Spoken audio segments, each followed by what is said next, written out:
Okay, this is the Pounce Channel. Going live. Episode 220. It's been amazing years to me doing like this. So yeah, and so it's dark, fun, sexy journey with sexy beard Pouncey right now. Looking good and fabulous. Bawash. Um, we're gonna talk about Obi-Wan, the finale of Obi-Wan like that. Talk about Miss Marvel episode 3. Talk about the Superman and Lois episode 14. And my theory of episode 15, how it ends like this. And we're gonna talk about bum bum bum Anti Joshua's badass cosmic fight coming up this Saturday. Can't wait. It's gonna be a stream, and we're gonna talk about this amazing movie everybody's been seeing, everybody's been talking about. Even I saw it. Buzz Lightyear. So let's first talk about this big boxing match, okay? Anti Joshua finally gets to fight his revenge against Cusack, and have a chance to redeem himself. Now, say if he loses, okay? He can still fight Tyson Fury for money. It won't be as big as it was, but it'll still be a big fight, and it'll still be proving himself. I still would want to see it. I would still want to see him fight Dante Wilder like that. It still won't be as big, so his career would still be okay. No, so he wins it. And then you see Tyson Fury fight freaking Francis Slayer in a weird boxing fight with UFC gloves, something weird like that. After they're done with that, you see them fight. That could be pretty. That would be pretty entertaining, And you might, if we're lucky enough, we might see Tyson, Dr. Wilder fight Anthony Johnson. Any way around it, it would make for interesting fights like that, Because I do think Tyson Fury smashes freaking Usyk. Like I think he's too small for him. But if Tyson Fury goes in and try to box him, Anthony Johnson try to box and use like boxing like this to beat Usyk again, he's gonna lose by decision sometimes. He's gonna be outboxed like he did.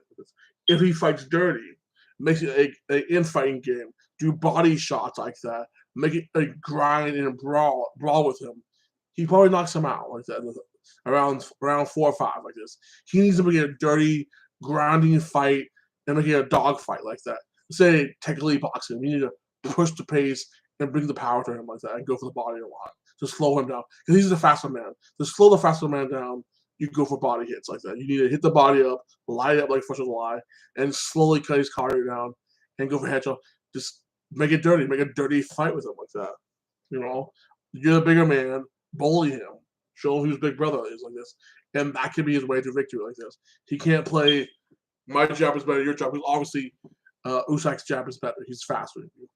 And you did good. You boxed him, and you lasted all 12 rounds, and you lost by a split. So you did a good job. But there are times in that fight he could have knocked you out like that. So I'm looking for more strategy this time, and him going for the kill. So I'll talk about it on Sunday after the fight's done. Let's say what Superman last. This episode, Superman is still dealing with his power being sucked away because it's been drained out by that one Doomsday girl, basically. Kind of reminded me of Parasite a little bit too, like because of Margin. It makes Parasite's thing too. But that's not the point. She sucks his power away just to get the power to basically merge 2 worlds together like that. Superman gets taken by his good friend like that to his fortunate sorrow to his mom, basically, hey, your cells need to adapt, and he's like, it's gonna be 4 years to get power here. It can take that time. I don't know, maybe weeks or 2 weeks, maybe 4 years. But you need to adapt because your cell's been damaged like that. So he needs time to recover. And he's like, okay, goes back. And now Jordan is the detective of the family. He is the one with powers. He's taking the family of this. They get attacked by the other Lana from the other universe. Jordan's overpowered. And he's depressed. Like, I can't affect my family. I'm too weak. Jordan has his emo a little bit like this.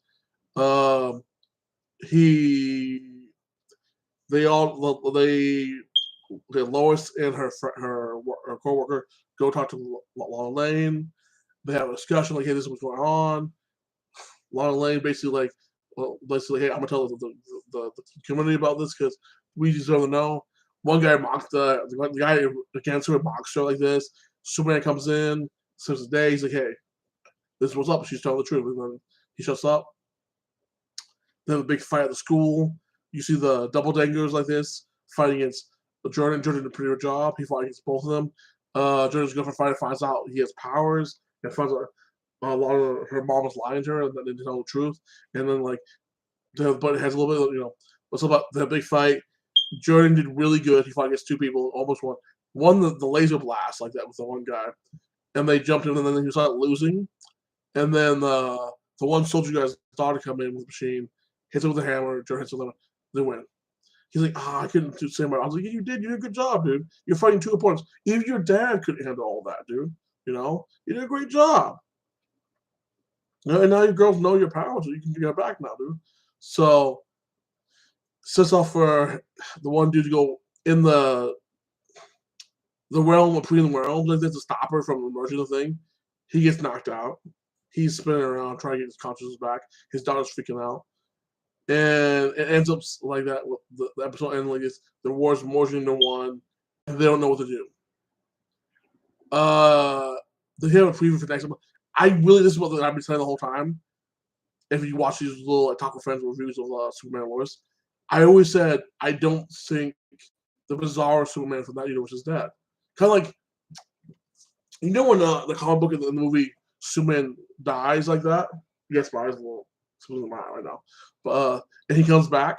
Well, I think that's basically what they're doing in this movie. Superman died like that for the other universe. I think because the Red Sun's over back. Because right now they switched the Red Sun into our universe like that. So their universe, and it's so that sun powers the others, the power for Superman. So I think he gets powered back up, goes back to life, meets up with our Superman. They team up. They kind of merge again a little bit like this, and they overpower her, and he gets defeated like that. Or she gets defeated because back to the universe, and the ripple effect is defeated like that, and she's separated the walls, or defeated like this, leading to either she gets halfway defeated and stops the merger for now, and stops the hole like it, and like she finds a way to like open the globe a little more next season like this, or she gets completely defeated like this. I think she's gonna be probably halfway defeated and gets it back and stuck there, and try to find a way to get back on another later season of this.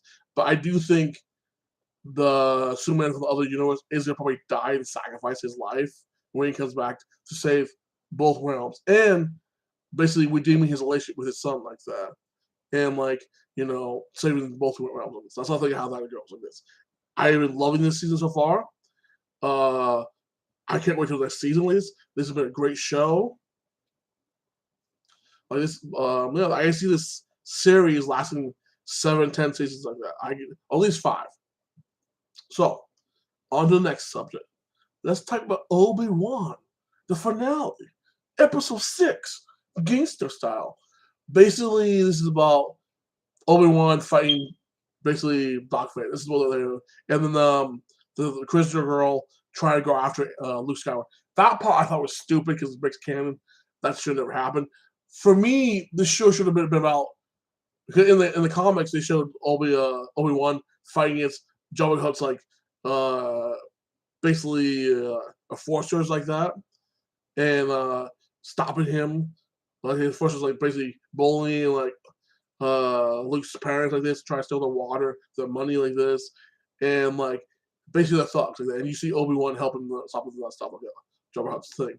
So I think this show should have been like him stopping Jabba the Hutt, fighting some of Jabba the Hutt's people like this, dealing with that, seeing some other things. Do you want Darth Vader in it? Show Darth Vader going on adventures, killing Jedi's like that, doing his own little storyline. That's what the story's about. You should show Obi-Wan training to become a Force Ghost like that, training to be better like this. And in this time period, Darth Vader is way stronger than him like this. And I know he loses because emotions like this. Realistically, if you watch the fight, it was a draw. Unless he got damaged, but he was still able to fight. And they were talking, and he kind of let him go like that. He's like, "You will never escape me. Goodbye." And then it was kind of like a draw because he could still fight, but the other guy didn't want to fight anymore. He kind of was still damaged to the other girl. But to that point, the fight scenes are incredible. Loved it like this. Seeing Qui-Gon comes back like that, it's like, hey, I'm here to train you. You couldn't see me in the past. Now your eyes are open. Let's start your training. It's kind of setting up for a season 2. I don't want to see a season 2 like this because if he goes off planet again, it's kind of defeating the purpose. His purpose, and I guess it was touching what he said to Leia like that, and it shows another opening home. So they know each other like this. Oh my God, that's the connection. I always figured Leia's dad knew him like this, and that's how Leia knew him like this to call for Obi-Wan. And like Leia never met Obi-Wan. That's why I figured in original canon like this. And that's how it should have been. Because in original canon, his main goal was to protect Luke Skywalker, like this, protect the chosen one. That was all his hope is. He's always hoping that Luke Skywalker becoming an adult and basically training him. He moved to a different area to be safe because moving okay, but some point people knew were there, but still, he should have been watching the family and be there the whole time, make sure that everybody's okay. That was his mission like this. So this show contradicts them. Yes, they have amazing, cool fights like this. Darth Vader looks a badass, destroying ships like that. When he opens a big hole in the thing like this and throws rocks on and buries them, pretty badass. There was so good moment when Darth Vader's mask is cut off like that. He's like, you didn't do this. I killed him like that. I will find you, motherfucker. And then you see him talk to his mask like, I am not. I serve you only. He will be destroyed soon. And the next fight they had, the fourth one, like, oh, there might be a fifth one another season. They might fight again, so like that, breaking canon again. Because to me, they're trying to he was the master. He was the master of the dark side in this season like this. They're trying to say he's an apprentice like that of the light, but it's like he 10 years he mastered it. He's still a little emotional like that, but still that's why I got caught a little bit. But I still see him like he it was a draw. It wasn't a loss like that, like some people say like this, but still realistically he would destroy him. That's why in the next fight they had on the Death Star, he was more careful, he was more cautious, and he just dominated him like that and won. But yeah, I thought this series as a whole, there were some cool parts in the series. Like I loved like the fights, the first two fights, the fights with Darth Vader and Obi-Wan, or both of them like that. I like that. The Darth Vader fights with the third sister was cool. But overall, this series was unnecessary and it could have just been a movie, and I think they probably would have done a better job as a movie, putting better story to it like this. And I think it really, I don't like them fighting right now. Okay, they kind of broke canon when they met on the Death Star. They're like, one the master, I was the apprentice like that. Now I'm the master like that. That kind of referenced the most of all fight, the first fight they had. This one was different. Yeah, I have a hard time with it. To me, I probably still get it to watch it because of the cool Darth Vader fight like this. But to me, it's almost not canon. It really doesn't make sense to be canon like that, And how Obi-Wan allowed people. This is messing with how he allowed the Jedi guy to die when he asked him for help. His main priority, this is how I see it, okay, was taking Luke. If he would help the Jedi guy out and went back with him like this, Luke could have been in danger. Luke could have been found out. And then the Empire has a powerful Sith apprentice like this. Darth Vader can train him, take over the thing. Be a more leader than Sidious. Sidious can have another apprentice and kill his dad and raise him as his apprentice like this. It could have been really bad if he helped the Jedi guy out. That's why he denied him. His main priority is to basically make sure Luke is okay. I was okay with him not helping the Jedi out. I was okay with that, And then see he didn't get hanged. I was okay with that because he had to make that sacrifice to protect for the greater good like that. And that's what the Jedi do. Jedi's are douchebags, okay? They steal kids. They claim to be all morals. They're like the Catholic Church like that. They claim to be all moral, but they're really boy fuckers. The Jack's head. How are you doing, brother? Like this, and how was your dad? So if I was letting I would be a Sith because Sith has live a good life. You can still be a good guy and be a Sith like that. But yeah, that's the whole Obi-Wan thing. It was hard for me. I struggled with it, but it was a 1 in 10. I give Obi-Wan series probably a 7.5. It was okay, but unnecessary, and it was a little bit, I would say, canon breaking like that. Now, on to Miss Marvel, something a little pleasurable like that. It was good. Like the episode 3, like starts off. She's in a car, like talking to her guy friend, like his mom, and then she's explaining the past and how she knows her grandma like that, and how they're from the jinn race, basically the jinns like this. Jinn is a Muslim demon like that. The genies like that. The people of fire like that, you know. So and like her brother's wedding is coming up. They're about to get married that episode like this. They're doing a celebration, making food, talking, preparing like this. And you see her guy, other guy, like we see them go back there. She meets other Jin. They all tell the situation, and like you can help us get back to our realm. We were banished, but you're the only one who can get us back to the realm, like that, because you have that power. She's like, yeah, sure. She goes to her friend, asks for like to help him out, and his friend's like this. Well, if you help them, we need to calculate better because any reaction could destroy the planet, basically like that. So she's like, we need more time. The thing is, if you've been around for 100 years, you would be more patient. Like, let's say something you had to go that time, you wouldn't rush into it. Like, you would like if somebody you only have your trust, you wouldn't try to force her to do it. Okay, take your time, get the calculation right. Because look, if you're frustrated, you're fighting like this, you expose yourself. Why do all that? That made no sense for them. You already had a girl. She was always gonna help you out. He was doing calculation. It might have taken a couple weeks almost. What does that mean to you? You live for hundreds of years. It means nothing to you.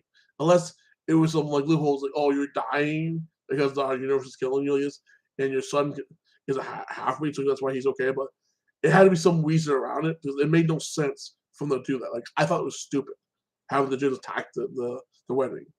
The wedding looked absolutely beautiful. It was like Indian culture like that. Well, technically they're Pakistani like that. Pakistan or from the one city in India, it's like Muslim like this. The one state like that. I forgot the name of it. But they're basically Indian like that. Like you see a lot of beautiful Indian culture. You see the dancing. You see the Muslim wedding like that. The Haman there. You know, he gave advice to the girl. You see the relationship with the one girl and her grandma talking like this, and you see the mom and her trying to break it down. The dad's disappointed. In the end, and then one part, you see this train coming in like that, and like I'm guessing this train is the training of the jinns to get them to their own dimension like that safely, and you have to use the light power to get people on the train to get them to the dimension safely like this. So this is my theory. At the end of the series this season, because there's only 3 more episodes of this, she's gonna open the dimension hole, and she's gonna able to get the jinns on the bus to get back home like that, you know. But the boy is gonna probably stay because he's gonna have feeling for her and stay in our world like that, you know. And maybe the grandma will probably go back with her people like that.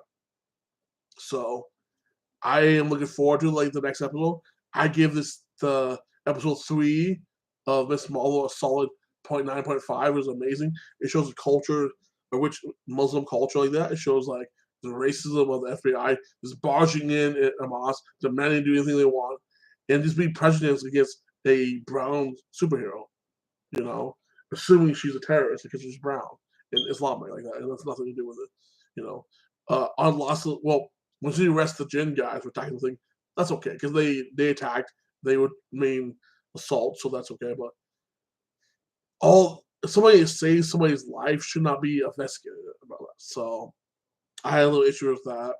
And the girl plays the FBI girl is really good at her job. She was in Orange is the New Black. She was the one bitch like that, and she does a really good bitch face like that. Good actor, mad respect for her. Love her talent in this. But yeah, like I give it a number 5, and I can't wait for the next episode. And just spoilers. I will be back here this Sunday at like 8:30. We're talking about The Boys and thinking Star Trek, Stranger Worlds, and Orville. That's the 3 things, and the big fights. Who we're talking about the big fight too, like this. So, like, comment, subscribe, and tell me what you think of it. Like this. What do you think of Miss Marvel so far, like that? And what movies are you looking forward to, like this? Oh, I forgot to talk about Buzz Lightyear. I will talk about Buzz Lightyear on Sunday, okay? Because Buzz Lightyear, you don't want to hear it, and you don't want to see it. If you have kids, you definitely want to take your kids to Buzz Lightyear, and I will talk about it. I will spoil it for you. I will give you little details, but I'll tell you it's worth watching. Okay, and it's not a Toy Story movie, So again, like, subscribe, and comment, and you have a blessing day, and may Allah be with you guys. Also, love and like your brothers and sisters.